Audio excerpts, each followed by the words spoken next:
আমি একটা পেঁপে নিয়েছি মাঝারি সাইজে, আর একটা নারকেল নিয়েছি। পেঁপেটা কেটে আমি খোসা ছাড়িয়ে নিয়েছি। দেখুন কি সুন্দর মোটা চওড়া পেঁপে এটা। আমি একটা গ্রেটার দিয়ে এই বড় দিকটা দিয়ে এভাবে গ্রেট করে এটা নেব। আমি ওই বড় পেঁপেটা হাফ নিয়েছি, নিয়ে হাফ পেঁপেটা আমি এরকম গ্রেট করে নিয়েছি। গ্যাসটা জেলে আমি একটা কড়াই বসিয়ে তাতে একটু সর্ষের তেল দিয়েছি। আমি এই রান্নাটা পুরো সর্ষের তেলেই রান্না করব। এতে লাগছে অল্প একটু বড়ি। বড়িটা আমি আগে এই তেলেতে ভেজে নেব। বড়ি দিলে এই তরকারিটার টেস্টটা খুব ভালো হয়। বড়িটা আমার ভাজা হয়ে গেছে, আমি এগুলো তুলে নিচ্ছি। এই তেলেতে আমি ফোড়ন হিসেবে দুটো তেজপাতা দিলাম, দুটো শুকনো লঙ্কা দিলাম। এই কালো সর্ষে এটা অল্প পরিমাণে এতে দিলাম। সামান্য একটু তেলও দিয়ে দিলাম, কারণ তেলটা কমে গেছে। বড়ি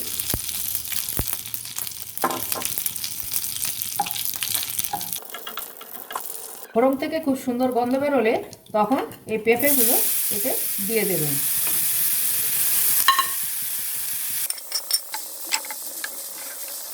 একটু কাঁচা ছোলা জলে ভিজিয়ে রাখবেন 2-3 ঘন্টা আগে। এই ছোলাটা এই সময় এতে দিয়ে দেবেন। পরিমাণ মতো নুন দিয়ে দেবেন। এটা সম্পূর্ণ নিরামিষ রান্না, এখানে কোনো পেঁয়াজ রসুনের ব্যাপার নেই। অল্প একটু হলুদ, এই ছোটো চামচে হাফ চামচ মতো হলুদ এতে দিয়ে দেবেন।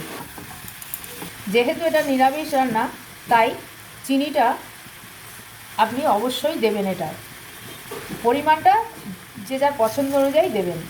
এবারে আমি অল্প পরিমাণে জল দিলাম পেঁপেটা সেদ্ধ হওয়ার জন্যে। একটা ঢাকা দিয়ে রাখলাম। অল্প কিছুক্ষণ বাদে আমি ঢাকাটা খুলব, যতক্ষণ না পেঁপেটা সেদ্ধ হয়। 5 মিনিট পরে আমি ফিরে এসেছি, ঢাকাটা খুলে নিয়েছি।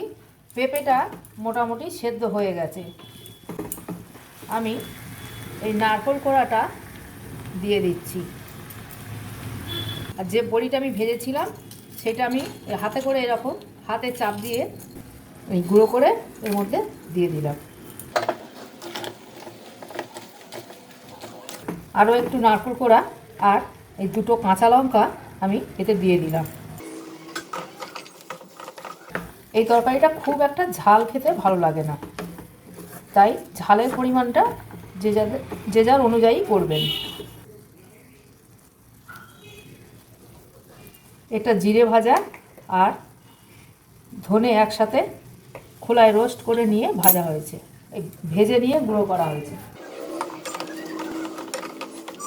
কত অল্প সময়ে কত সুস্বাদু একটা রান্না করে আমি দেখালাম আপনাদেরকে। এই রান্নাটা যদি আপনাদের পছন্দ হয় তাহলে আমাকে লাইক দেবেন আর কমেন্ট করে জানাবেন রান্নাটা কেমন হলো, আর অবশ্যই আমার চ্যানেলটা সাবস্ক্রাইব করে দেবেন। এবার একটা পাত্রে এটা আমি নামিয়ে নিলাম। রান্নাটা আমার হয়ে গেছে।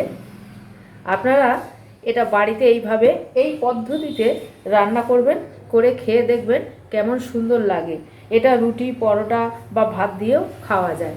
তবে আজ এই পর্যন্ত, এরপর ফিরে আসবো পরের রেসিপি নিয়ে।